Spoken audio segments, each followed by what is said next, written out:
सोचिए एक ऐसा ग्रह है, हमारा अपना ग्रह पृथ्वी, और इसकी एक बहुत ही दिलचस्प आदत है। ये कभी भी एक पल के लिए भी शांत नहीं बैठता।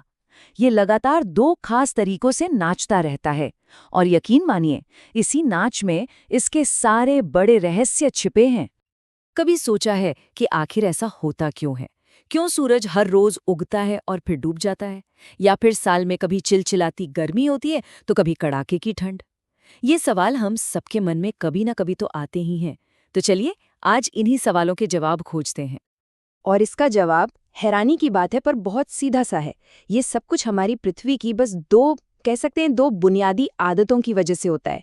दो तरह की गतियां जिन्हें वो कभी छोड़ नहीं सकती। तो चलिए इन आदतों को जरा करीब से समझते हैं। तो ये दो आदतें हैं कौन सी?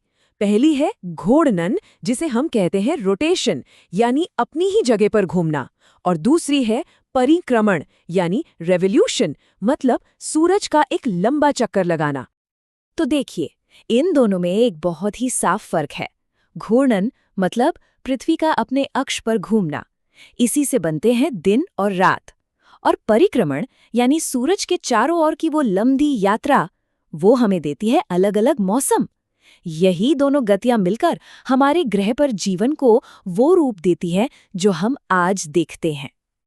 चलिए सबसे पहले पृथ्वी के इस रोजाना के घुमाव यानी घूर्णन को पकड़ते हैं और देखते हैं कि आखिर कैसे ये एक ही पल में हमारी दुनिया को रोशनी और अंधेरे यानी दिन और रात में बांट देता है।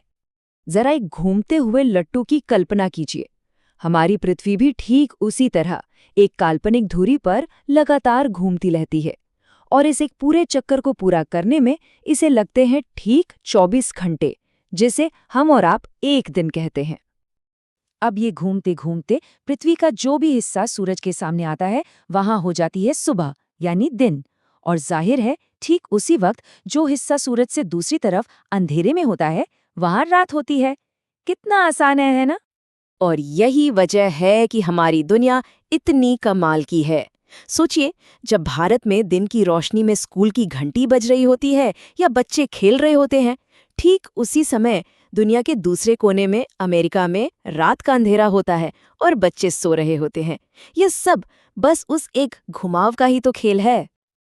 अच्छा, तो दिन और रात का हिसाब तो समझ आ गया। अब चलते हैं पृथ्वी की दूसरी और कहीं ज्यादा लंबी यात्रा पर।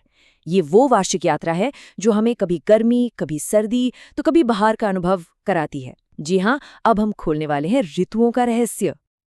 तो अपनी धुरी पर घूमने के साथ साथ हमारी पृथ्वी सूरज के चारों तरफ भी एक चक्कर लगाती है। ये रास्ता, जिसे ऑर्बिट या कक्षा कहते हैं, थोड़ा अंडाकार है, और इस एक पूरे चक्कर को लगाने में पृथ्वी को लगते हैं 365 दिन और करीब करीब 6 घंटे, और इसी को हम कहते हैं एक साल। अब यहाँ एक पल के लिए रुकते हैं और इस नंबर पर ध्यान देते हैं, 23.5 डिग्री। देखने में तो ये सिर्फ एक आंकड़ा है ना? लेकिन यकीन मानिए हमारे ग्रह पर मौसम की जो पूरी कहानी है वो इसी छोटे से झुकाव में छिपी हुई है। जी हाँ, यही सबसे जरूरी बात है। पृथ्वी अपनी धुरी पर एकदम सीधी नहीं घूमती, वो थोड़ी सी लगभग 23.5 डिग्री झुकी हुई है। और ये मामूली सा झुकाव ही वो सीक्रेट इंग्रेडिएंट है जो मौसमों के बनने का सारा खेल तय करता है। इसको समझने के लिए एक बढ़िया उदाहरण है। मान लीजिए कोई इंसान एक झुकी हुई छतरी लेकर एक जलते हुए लैंप के चारों ओर चल रहा है।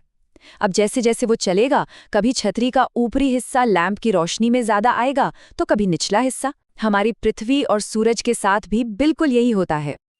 तो इस झुकाव और सूरज के चारों ओर चक्कर लगाने की वजह से साल में 4 बहुत ही खास दिन आते हैं। ये दिन हमारे कैलेंडर में सिर्फ तारीखें नहीं हैं, बल्कि ये मौसमों के बदलने का ऐलान करते हैं। चलिए जानते हैं इन 4 खास दिनों के बारे में। अब ये टेबल देखिए, ये सब कुछ साफ कर देती है। 21 जून को जब पृथ्वी का उत्तरी हिस्सा सूरज की तरफ ज्यादा झुका होता है तो वहां होता है साल का सबसे लंबा दिन और गर्मियों की शुरुआत। ठीक उसी वक्त दक्षिणी हिस्से में होती है साल की सबसे छोटी रात और सर्दियां। फिर 22 दिसंबर को कहानी पूरी तरह पलट जाती है, और बीच में 21 मार्च और 23 सितंबर को दिन और रात लगभग पूरी पृथ्वी पर बराबर हो जाते हैं। तो अगर पूरी कहानी को एक छोटे से फॉर्मूले में समेटना हो तो वो कुछ ऐसा होगा। पृथ्वी का 24 घंटे का घूर्णन यानी रोटेशन बराबर है दिन और रात, और पृथ्वी का 1 साल का परिक्रमण यानी रेवोल्यूशन, साथ में वो 23.5 डिग्री का झुकाव बराबर है खूबसूरत बदलते मौसम। सिंपल। और अब जाते जाते एक सवाल छोड़ जाते हैं। कभी सोचा है कि अगर हमारी पृथ्वी झुकी हुई न होती और एकदम सीधी घूमती तो क्या होता? क्या तब भी ये मौसम होते, या फिर पूरी दुनिया में हर जगह साल का हर दिन एक जैसा ही रहता? ये सवाल हमें ये एहसास दिलाता है कि वो छोटा सा झुकाव हमारे ग्रह के लिए कितना कितना ज्यादा जरूरी है।